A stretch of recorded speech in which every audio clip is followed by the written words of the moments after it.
Amém. Boa noite a todos, graça e paz.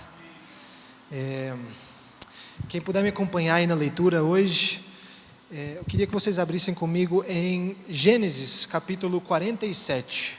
Amém? Gênesis capítulo 47. Eu quero ler a partir do versículo 15.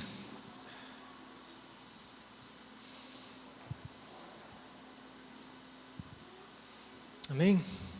Diz assim a palavra de Deus: tendo-se acabado, pois, o dinheiro na terra do Egito e na terra de Canaã, foram todos os egípcios a José e disseram: dá-nos pão, porque haveremos de morrer em tua presença?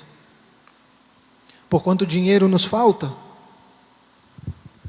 Respondeu José: se vos falta dinheiro, trazei o vosso gado, em troca do vosso gado eu vos suprirei. Então trouxeram o seu gado a José, e José lhes deu pão, em troca de cavalos, de rebanhos, de gado e de jumentos, e o sustentou de pão aquele ano, em troca do seu gado. Findo aquele ano, foram a José no ano próximo, e lhe disseram: não ocultaremos a meu senhor, que se acabou totalmente o dinheiro, e meu senhor já possui os animais. Nada mais nos resta diante de meu senhor, senão o nosso corpo e a nossa terra. Por que haveremos de perecer diante dos teus olhos, tanto nós como a nossa terra? Compra-nos a nós e a nossa terra a troco de pão, e nós e a nossa terra seremos escravos de Faraó. Dá-nos semente para que vivamos e não morramos, e a terra não fique deserta. Assim comprou José toda a terra do Egito para Faraó, porque os egípcios venderam cada um o seu campo, porquanto a fome era extrema sobre eles, e a terra passou a ser de Faraó. Quanto ao povo, ele o escravizou de uma a outra extremidade da terra do Egito. Somente a terra dos sacerdotes não a comprou ele, pois sacerdotes tinham porção de Faraó, e eles comiam a sua porção que Faraó lhes tinha dado. Por isso não venderam a sua terra. Então disse José ao povo: eis que hoje vos comprei a vós outros e a vossa terra para Faraó. Aí tendes sementes, semeai a terra. Das colheitas darei o quinto a Faraó, e as 4 partes serão vossas para a semente do campo e para o vosso mantimento e dos que estão em vossas casas, e para que comam as vossas crianças. Responderam eles: a vida nos tens dado. Achemos mercê perante meu Senhor, e seremos escravos de Faraó. Amém. Irmãos, outro dia eu ouvi uma história que eu achei interessante, e a história se tratava de um pai e um filho que viviam em uma fazenda humilde, e eles tinham um único cavalo que fazia todo o trabalho na fazenda deles. E um dia aquele cavalo ele fugiu, e quando o filho percebe, ele vai correndo para o pai e ele diz: pai, o nosso cavalo fugiu, não temos como fazer o nosso trabalho, estamos arruinados, é uma desgraça. E o pai olhou para o filho, ele respondeu: não sei, filho, eu não sei se é uma desgraça. Aí pouco tempo depois, o filho, desesperançado, ele estava caminhando pelos campos, e ele olha para as montanhas e de repente ele vê aquele cavalo trotando de volta para casa. E atrás dele estavam mais 1000 cavalos, garanhões, assim, das melhores raças. E o filho eufórico, ele vai correndo para o pai, e ele diz: pai, o nosso cavalo voltou e ele trouxe mais 1000 cavalos. E o pai olhou para ele e diz, ele falou: nossa, que bom, que sorte. E o pai respondeu para o filho: eu não sei, filho, eu não sei se é sorte. Aí pouco tempo depois, o filho estava trabalhando para treinar aqueles cavalos, e de repente ele caiu de um deles, quebrou a coluna e ficou paralítico.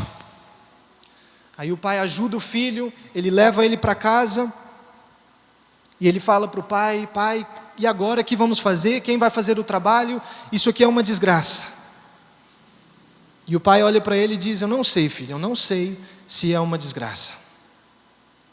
Aí pouco tempo depois chega um batalhão de guerreiros, e eles falam para o pai: nos dá o seu filho, nós estamos convocando todos os jovens para a guerra. E o pai olha para os guerreiros e explica para eles que o filho era paralítico, que ele não ia poder fazer nada na guerra, ia só atrapalhar. E os guerreiros olham para as pernas tortas muito obrigado, do filho, e eles veem que era verdade e eles vão embora para a guerra.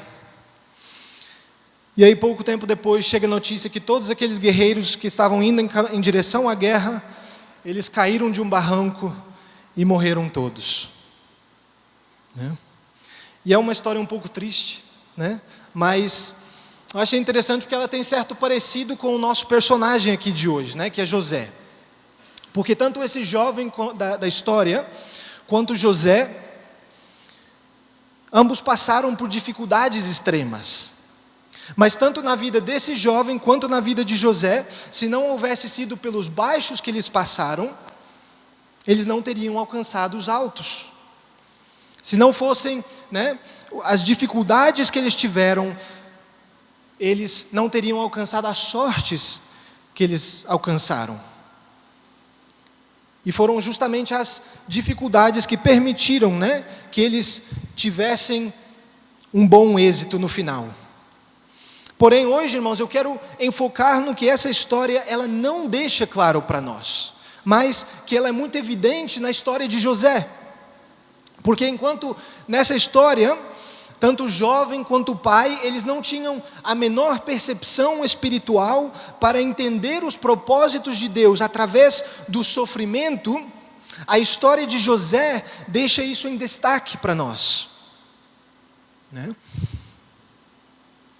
Ela nos mostra de uma maneira claríssima de que a soberania de Deus no sofrimento é uma realidade. E como Deus opera através do sofrimento para trazer salvação para o seu povo.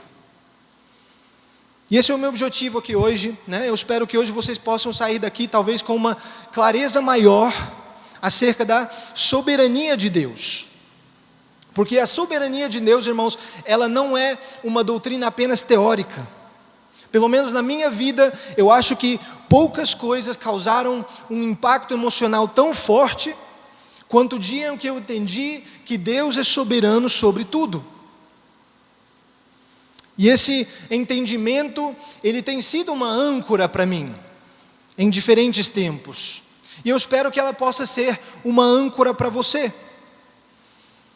Que ela possa ter o mesmo peso na sua vida e que essa verdade possa te sustentar, né, no meio das mais intensas tempestades. Porque ela é uma coluna que dá firmeza para a nossa fé. Então eu quero falar sobre isso com vocês hoje. Eu quero ver aqui através da história de José, a soberania de Deus no sofrimento de José, a soberania de Deus no nosso sofrimento. E eu quero mostrar também a soberania de Deus no sofrimento de Cristo. E a Bíblia, irmãos, ela começa a relatar a história de José em Gênesis 37. Praticamente um terço do livro inteiro de Gênesis está narrando a história de José. Na verdade, em Gênesis 30, lá nos fala sobre o nascimento de José. E José, ele nasce em uma família disfuncional. Ele nasce em um ambiente de contenda e de disputa.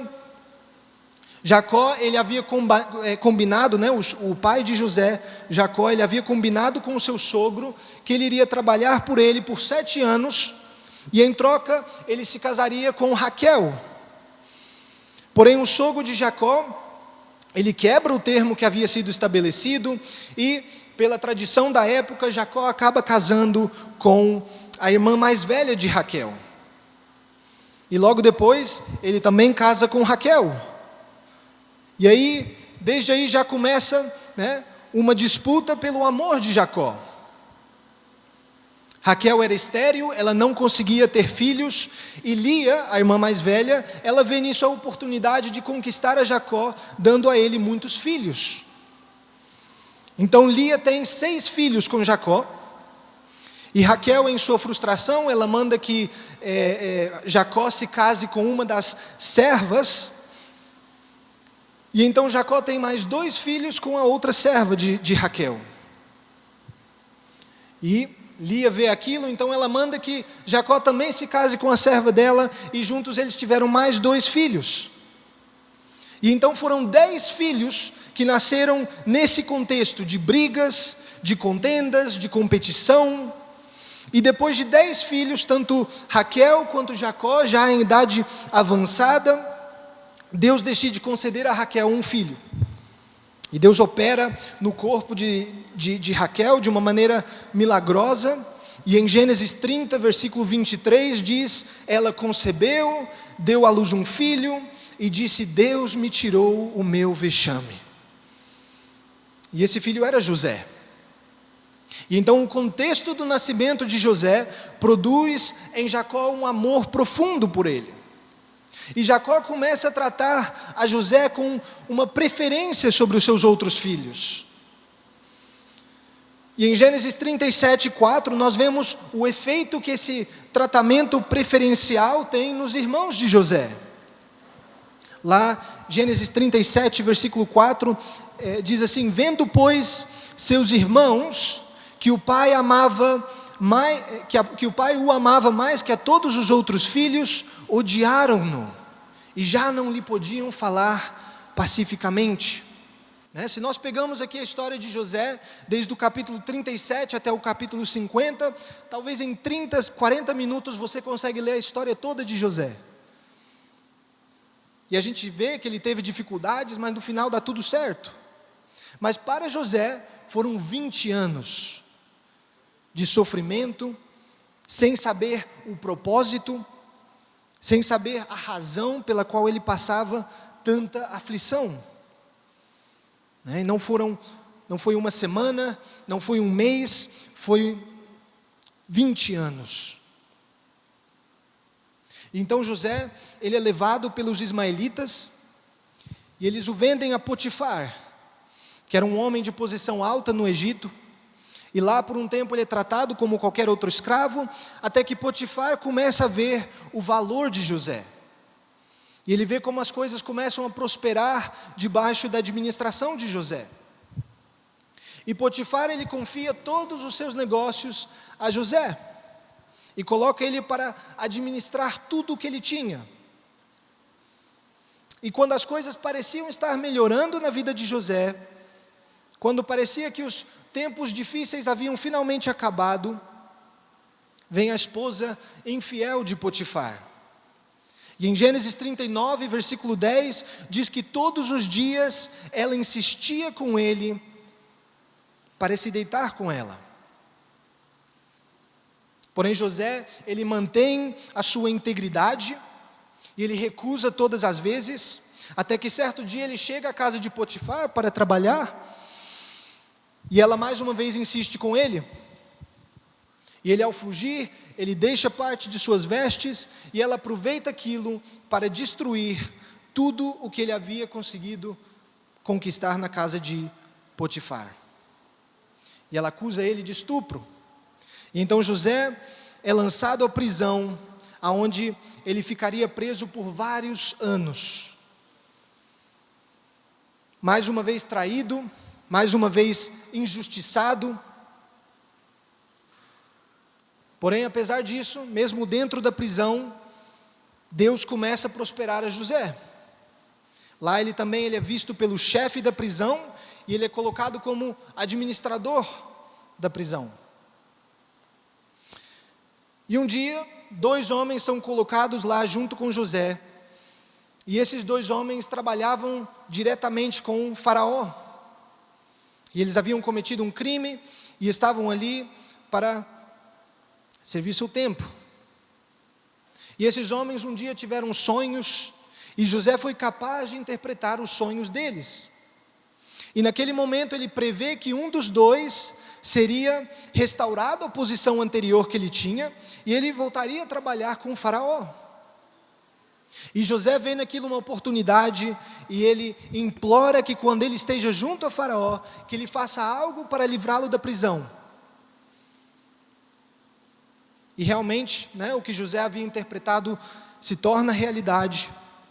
Porém, mais uma vez, a esperança de José é desfeita. Aquele prisioneiro, ele esquece completamente de José, e José passa mais 2 anos na prisão. E José fica ali por mais 2 anos, até que Deus mesmo decide falar com Faraó. E Deus revela por meio de sonhos o desígnio que ele tinha de trazer desastre sobre a terra. Porém, nem Faraó, nem os seus videntes conseguiam fazer sentido daqueles sonhos, até que aquele homem a quem José havia interpretado o sonho 2 anos atrás, finalmente se lembra de José. E foi aí, irmãos, depois de 13 anos, José agora tinha 30 anos. José havia passado 13 anos de injustiça, de sofrimento, 13 anos em escuridão, sem entender as circunstâncias que ele estava passando. Se nós olhamos para Gênesis 40, versículo 14, nós vemos um pouco de como José se sentia quando ele estava na prisão.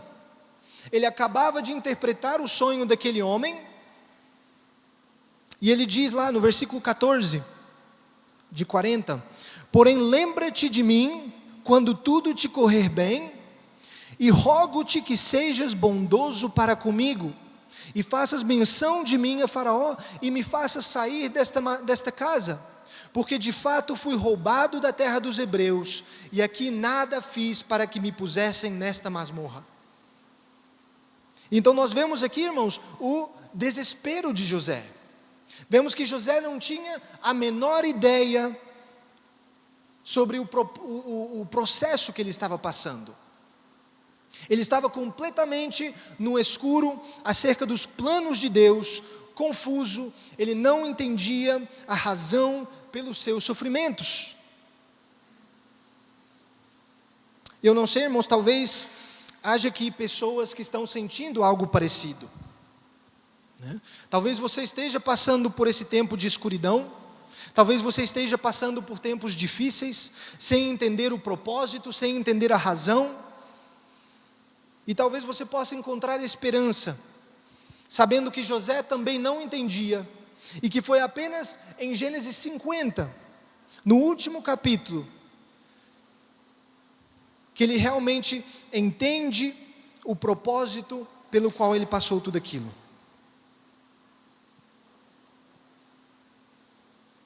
Porque em Gênesis 50 nós vemos que depois de mais de 20 anos de haver sido vendido por seus irmãos, foi que ele realmente entendeu o destino.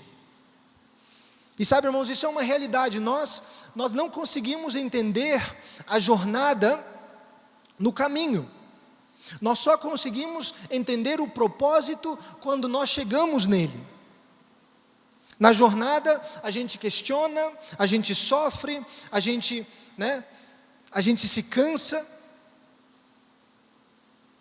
Mas é só no destino que a gente entende que se não houvesse sido por todo aquele trajeto que nós peregrinamos, nós não estaríamos no lugar que estamos. E é só no destino que a gente entende, que se não tivesse sido por aquilo lá, isso aqui não teria acontecido. E então durante a jornada, irmãos, nós precisamos pregar para nós mesmos. Precisamos nos lembrar de que em tudo Deus é soberano.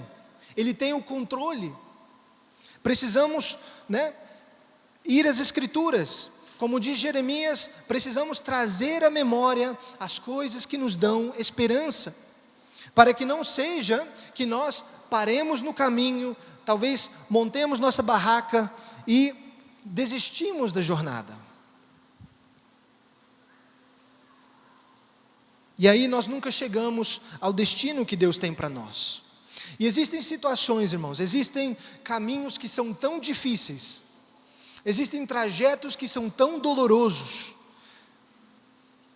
E eu conheço pessoas, talvez você conheça pessoas que já andou por esse caminho, e são caminhos aonde a sua própria força não vai ser o suficiente para chegar.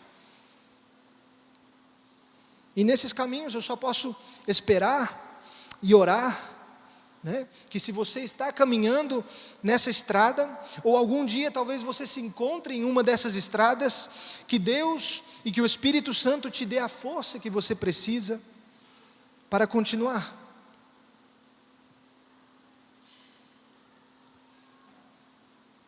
Mas então, depois de 13 anos, José é chamado por Faraó, e José revela o significado dos sonhos de Faraó, que Deus estava prestes a afligir a terra com fome e escassez, e Faraó percebe que não havia ninguém melhor para salvá-los daquele desastre que o homem que entendia as revelações de Deus. E então José é colocado para administrar o Egito inteiro. E o Egito prospera. E ele prospera de tal maneira que quando aquela fome e a escassez vem, todas as nações vêm ao Egito em busca de alimento, em busca de salvação. E entre essas nações, os irmãos de José, o povo de Deus, mesmo que pecador do pior tipo, mesmo eles conseguem encontrar graça e salvação. E foi aí, irmãos, quando José finalmente percebe a realização do sonho que ele havia tido com 17 anos de idade. Depois de muito sofrimento, e quando os irmãos dele já tinham certeza que ele ia se vingar e que ele mataria todos eles, José entende o destino, ele entende o propósito, e ele diz algo muito profundo para os seus irmãos. Lá no capítulo 50, versículo 18, diz assim: depois vieram também seus irmãos, prostraram-se diante dele, e disseram: eis-nos aqui por teus servos. Respondeu-lhe José: não temais, acaso estou eu em lugar de Deus? Vós, na verdade, intentastes o mal contra mim, porém Deus o tornou em bem, para fazer como vedes agora, que se conserve muita gente em vida. Não temais, pois eu vos sustentarei, a vós outros e a vossos filhos. Assim os consolou e lhes falou ao coração. E esse trecho, irmãos, ele nos dá muitas lições. Ele nos ensina sobre o perdão. Ele nos ensina que, mesmo diante da pior traição possível, nós podemos sim liberar perdão sobre aqueles que nos maltrataram. Nos ensina a deixar de lado a vingança. Nos ensina a confiar na justiça de Deus. Nos ensina a fazer o bem, até mesmo aqueles que nos perseguem. Mas além de tudo isso, esse texto ele nos dá uma lição muito clara sobre a soberania de Deus. E eu acho que nós podemos ver aqui 3 coisas muito claras e importantes sobre a soberania de Deus. Número 1, Deus é soberano sobre as circunstâncias ao nosso redor. Esse texto, irmãos, ele nos mostra que é Deus quem determina e quem decide os acontecimentos ao nosso redor. Deus é soberano sobre a natureza, Ele é soberano sobre chuvas, Ele é soberano sobre fome, escassez, soberano sobre inundações, Ele é soberano sobre governos, Ele é soberano sobre pandemias. É Ele quem determina que essas coisas aconteçam. Em Gênesis 41, 3 vezes José deixa bem claro para Faraó que a escassez que viria da mão de Deus. Olha lá, 41, 25 de Gênesis. Então lhe respondeu José: o sonho de Faraó é apenas um. Deus manifestou a Faraó o que há de fazer. Versículo 28. Esta é a palavra, como acabo de dizer a Faraó, que Deus manifestou a Faraó o que ele há de fazer. 32. Novamente, José fala: o sonho de Faraó foi dúplice, porque a coisa é estabelecida por Deus e Deus se apressa a fazê-la. E sabe, irmãos, isso é uma realidade que Deus assume.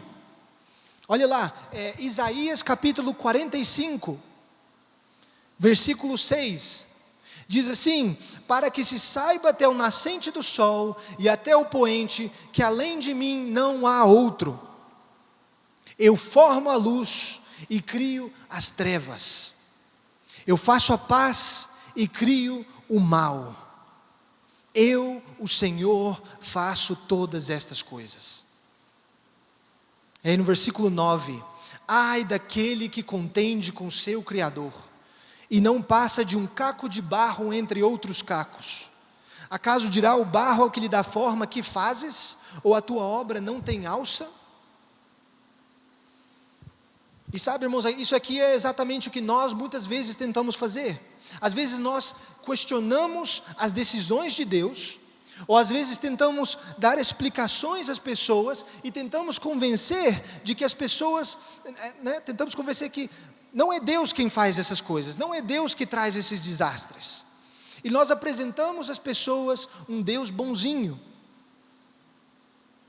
Mas sabe, irmãos, nós não podemos, e Deus não precisa de nós para defender a sua reputação.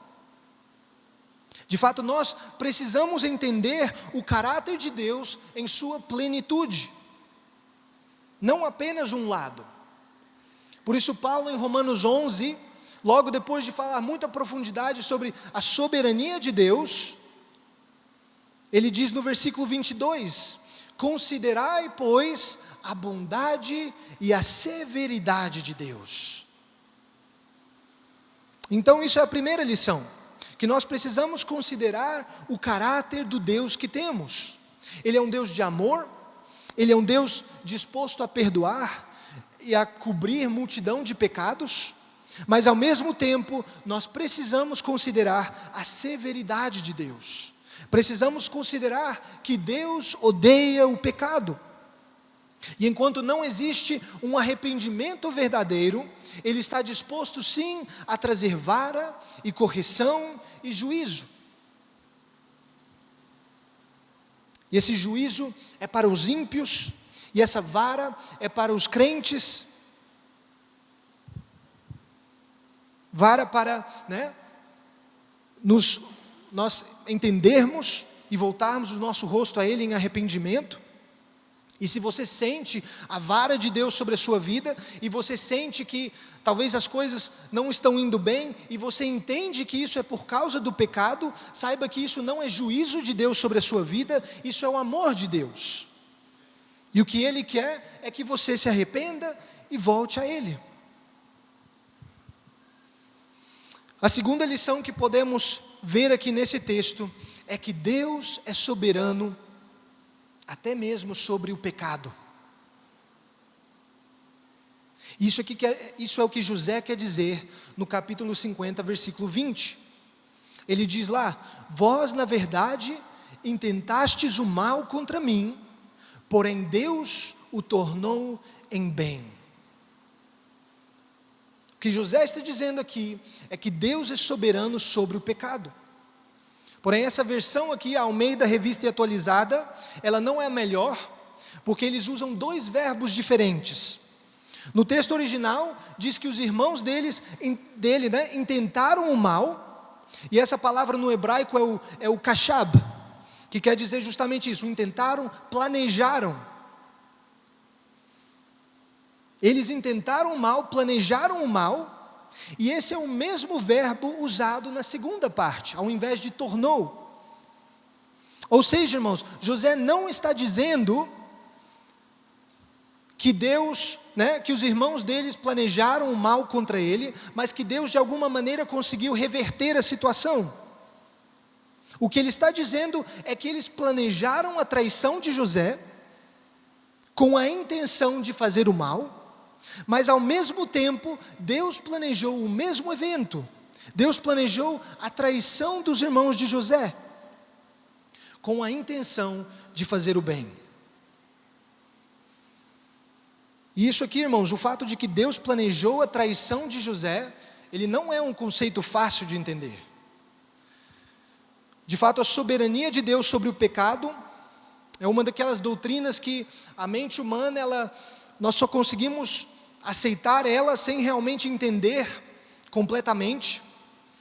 Um dia na eternidade nós conseguiremos compreender ao 100%, mas ela é uma dessas doutrinas, assim como a Trindade, Como pode Deus ser um só e três ao mesmo tempo? Assim como a encarnação de Jesus, como pode Jesus ser 100% Deus e 100% homem ao mesmo tempo? Como é que ele precisava de Maria para trocar a fralda dele, para dar de mamar, mas ao mesmo tempo ele sustentava o universo em suas mãos? E assim como essas doutrinas, a Bíblia nos fala claramente que Deus é soberano sobre o pecado, de maneira que Ele determinou que o pecado acontecesse, porém ao mesmo tempo Ele não é culpável de pecado. E o homem é 100% responsável por seus atos. E novamente, irmãos, isso não é uma realidade escondida nas Escrituras. Moisés relata outro exemplo disso. Ele diz lá em Êxodo, que Deus endureceu o coração de Faraó, para que ele não deixasse o povo sair.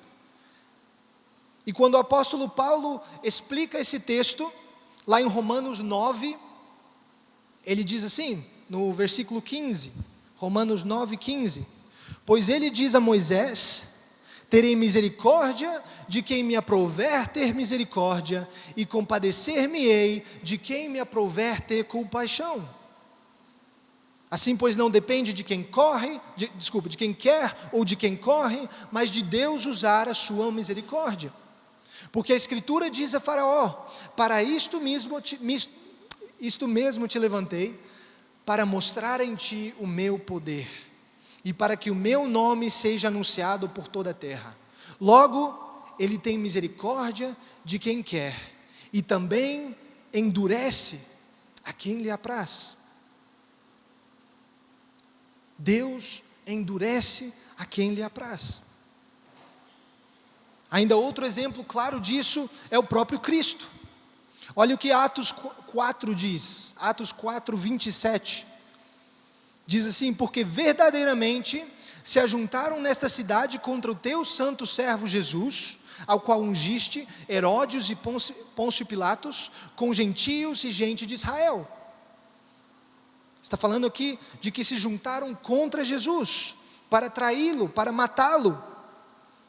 E aí no versículo 28 diz, para fazerem tudo o que a tua mão e o teu propósito predeterminaram. No versículo 28.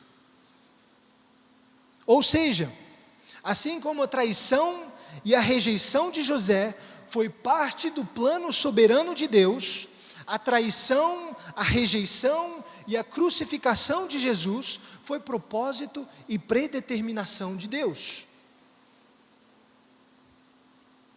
E sabe, irmãos, existem certas coisas na Bíblia que são difíceis de interpretar. Algumas coisas são difíceis por causa da gramática original. Outras coisas são difíceis de interpretar por causa do vocabulário, do significado múltiplo de algumas palavras. Outras são difíceis de interpretar por causa do estilo de literatura, seja poética ou profética. Mas esse tema aqui, ele não é difícil de interpretar. Ele é explícito. Ele é difícil de engolir, mas ele não é difícil de interpretar. E a Bíblia não deixa dúvida de que Deus é soberano até mesmo sobre o pecado. Agora o ímpio, ele vai usar essa verdade como uma desculpa para continuar pecando. Mas aquele que é nascido de novo, aquele que tem o seu entendimento iluminado pelo Espírito Santo, ele vai entender que por mais que Deus é soberano sobre o pecado, existe a responsabilidade humana. E eu preciso rejeitar o pecado, sim. E essa é uma realidade, irmãos, que ao invés de desanimar, ela deve nos dar esperança de que Deus é soberano sobre tudo. E até mesmo diante do pecado, seja do pecado de outros contra mim, e até mesmo diante do meu pecado, Deus não perdeu o controle. E se isso é verdade, irmãos, então a soberania de Deus, ela aplica não somente ao pecado, mas também às nossas virtudes. Se você algum dia fez algo de bom, se você algum dia mostrou algum tipo de virtude, se você algum dia fez algo louvável, não pense, irmãos, que isso é produto do seu caráter. O próprio Paulo, ele entende isso, e ele escreve lá em 1 de Coríntios 15, mas pela graça de Deus, sou o que sou. 1 de Coríntios 15, 10. E sua graça que me foi concedida, não se tornou vã. Antes, trabalhei muito mais do que todos eles, todavia, não eu, mas a graça de Deus comigo. Nem Paulo entendia, era eu, era Deus, não sabemos, né? Mas ele entende que o trabalhar para o reino, o perseverar, o pregar o evangelho, para fazer tudo isso, ele teve sim que tomar atitudes, que tomar decisões, ele teve que atuar, mas ele também entendia que quem produzia nele tanto querer quanto realizar era Deus, em sua graça soberana. Amém? Isso nos leva à terceira lição que podemos aprender aqui com a vida de José, e é que Deus é soberano sobre as nossas vidas, e que se você foi salvo, então você também pode ter a mesma alegria e esperança que José tinha, quando ele disse: vós na verdade intentastes o mal, porém Deus o tornou em bem. Você também tem essa esperança, e você pode se aferrar a ela. Paulo, praticamente citando a José, ele fala em Romanos 8, 28, sabemos que todas as coisas cooperam para o bem daqueles que amam a Deus, daqueles que são chamados segundo o seu propósito. E sabe, irmãos, diante de circunstâncias difíceis, diante de tribulações, diante de escassez, de doença, até mesmo diante da tragédia, nossa fé, ela tem uma âncora que não deixa que nem as mais fortes tormentas nos naufraguem. Ela tem uma coluna inabalável que nos dá firmeza, nos deixa estáveis. E essa âncora, essa coluna, é o entendimento de que Deus é soberano. E talvez nós não entendemos o destino ao que Deus nos quer levar, não entendemos o porquê de muitas circunstâncias, mas, irmãos, existem certas coisas, existem certas virtudes que só podem ser formadas em nós através da tribulação. Romanos 5, versículo 3, Paulo diz: e não somente isto, mas também nos gloriamos nas próprias tribulações, sabendo que a tribulação produz perseverança, e a perseverança, experiência, e a experiência, esperança.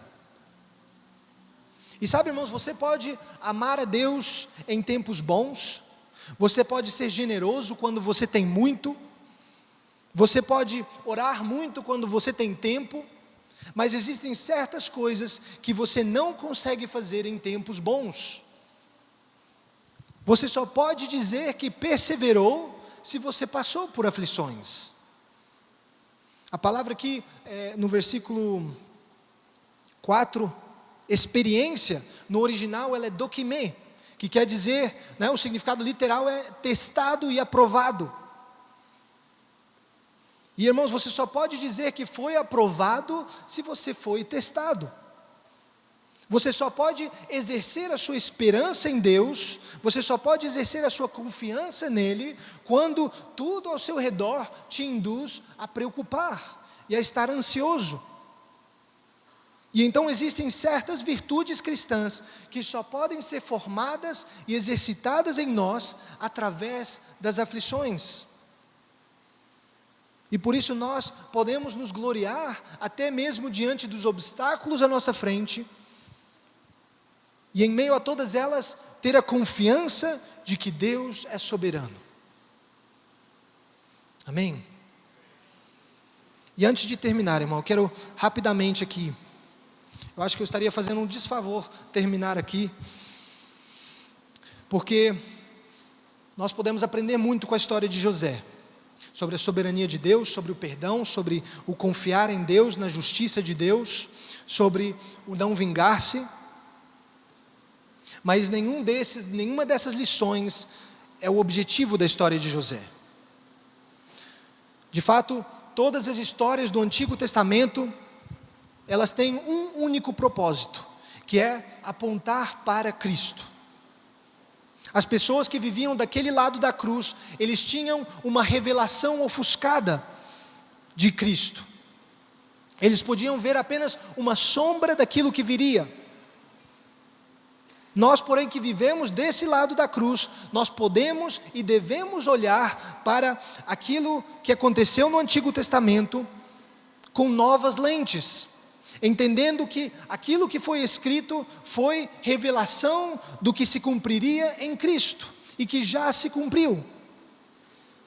E a história de José, além de nos dar muitas e boas lições de vida, ela nos mostra uma imagem muito clara de Cristo. A vida dele tem muitos parecidos com Cristo. Primeiramente, tanto José quanto Jesus tiveram nascimentos milagrosos. José nasceu de uma mulher estéril, Jesus nasceu de uma mulher virgem. Ambos foram amados e honrados por seus pais de uma maneira especial. Assim como José foi enviado pelo seu pai a seus irmãos, Jesus foi enviado pelo pai ao seu povo. E assim como José, ao ser enviado, foi rejeitado por seus irmãos, Jesus foi rejeitado pelo seu povo. Assim como José foi traído por prata, Jesus foi traído por prata. Porém aqui, no começo, eu li aquele texto de Gênesis 47. Porque nesse texto, nós vemos o pináculo da representação de Cristo. Nós vemos aqui José, depois de seus anos de sofrimento, depois de seus anos de rejeição, aonde ele é finalmente exaltado à destra de Faraó. E lá ele recebe honra, ele recebe glória, ele recebe autoridade sobre tudo e todos no Egito. E enquanto isso, nós vemos as nações do mundo inteiro em desespero. E então, vemos que eles estão a ponto de morrer, mas eles encontram salvação naquele servo que foi exaltado. E então vemos os povos de diferentes tribos, de diferentes línguas, de diferentes nações, vindo a José, porque eles perceberam que nada daquilo que eles tinham valor algum diante do juízo de Deus.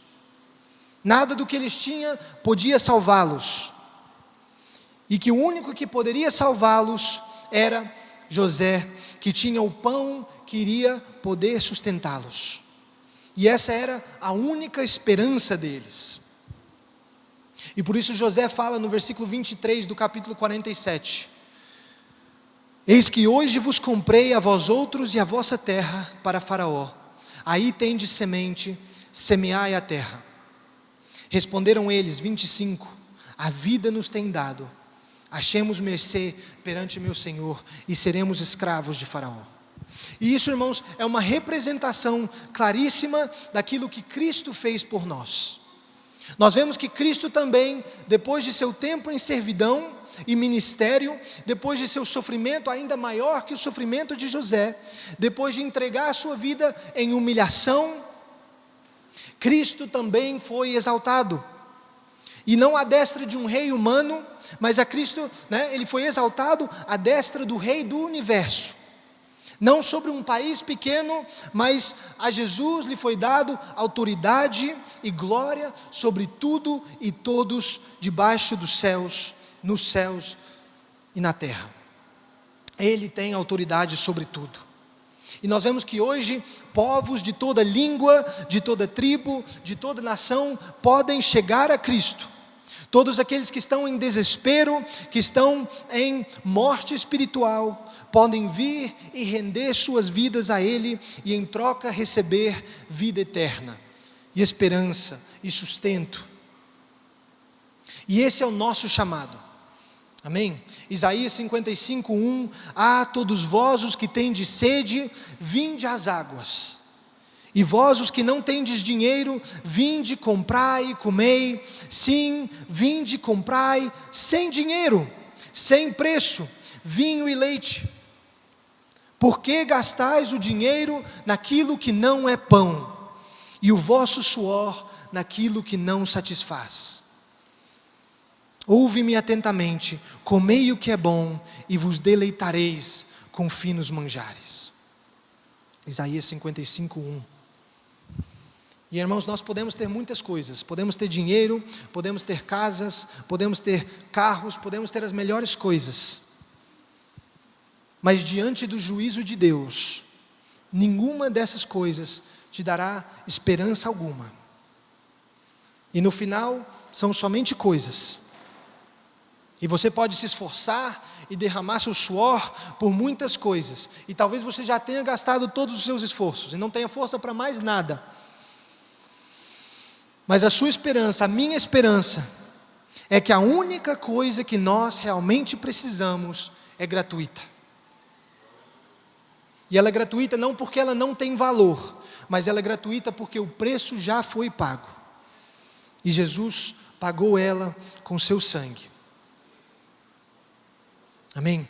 Vamos orar. Senhor, nós te agradecemos, Pai, pela tua bondade, pelo teu amor. Obrigado porque deste tua vida por nós, derramaste teu sangue, e hoje podemos vir a ti em nossa desesperança, podemos vir a ti em nossas ansiedades, em nossos pecados, e podemos encontrar vida e salvação. Podemos encontrar em ti o pão da vida, que nos sustém e que nos dá vida eterna. E te damos graças por isso, Pai. Eu oro por todos aqueles que estão passando por aflições, que estão passando por dificuldades, que nesse momento, Senhor Deus, o Senhor possa consolar os corações, e que eles possam entender a tua soberania, e saber que tu tens um bom propósito para nós. Em nome de Cristo Jesus. Amém.